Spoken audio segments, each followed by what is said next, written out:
Hi there, I'm Byron Gattoni from Water Filter World, and today I'm going to talk about reverse osmosis.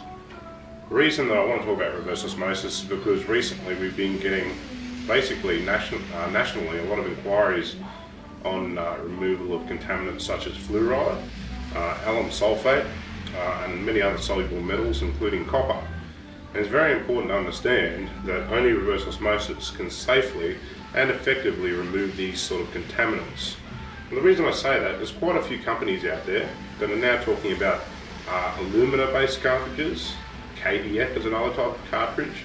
Particular types of resin cartridges, like ion exchange resin cartridges, and they're claiming, of course, that they remove certain contaminants like fluoride.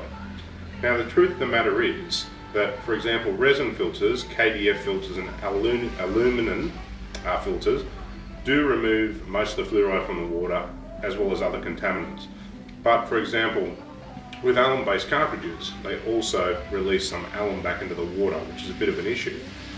With resin-based cartridges and KDF cartridges, both of those cartridges, again, they're effective, but they're only effective for maybe 50 to 100 litres, and this is the trickery that seems to be going around.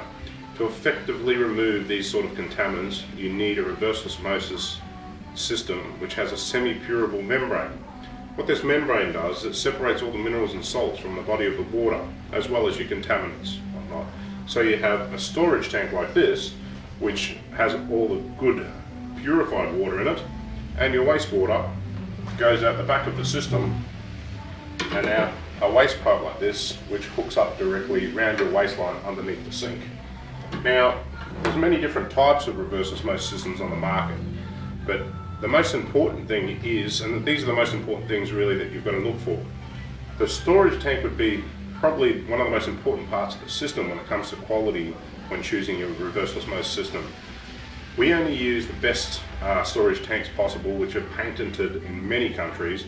None of the water sits or touches plastic, sits on the inside of a rubber bladder, which is completely safe. So there's no leaching of any plastics or those sort of contaminants into the body of the water. Plus, with a high quality storage tank like that, you also find that you don't have problems with the tank losing pressure, for example, which is a big issue with many tanks. The second most important thing is the actual membrane itself.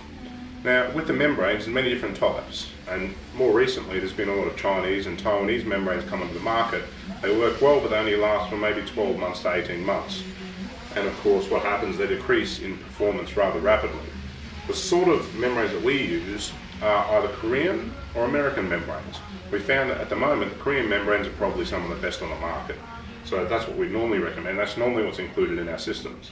Also, with the Korean membranes, you tend to find, and even the American ones, you get 5 or 6 years life expectancy out of the membrane, which is a huge amount of time. It's very good value for money. Now, this particular system that I've got here is something we've put together ourselves.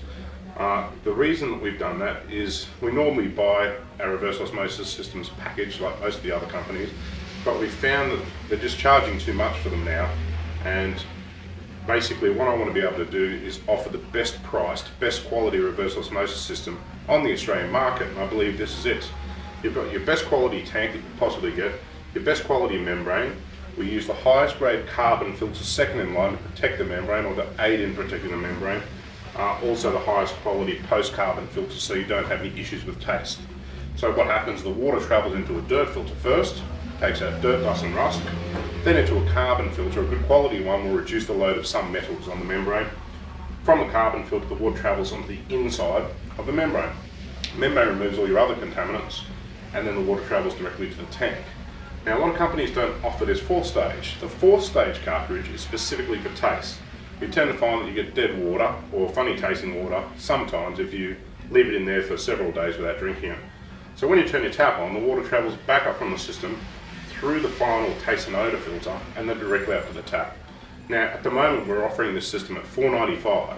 Our closest competitor for the same sort of product is between $700 and $800, and I'd say your average is about $800, and you can pay easily up to $1,000 for the same sort of thing. So this is the best offer we've ever had on a reverse osmosis system, and I hope that you can understand the process a little bit better now that I've explained it. It's Byron Gattoni from Water Filter World. Thank you.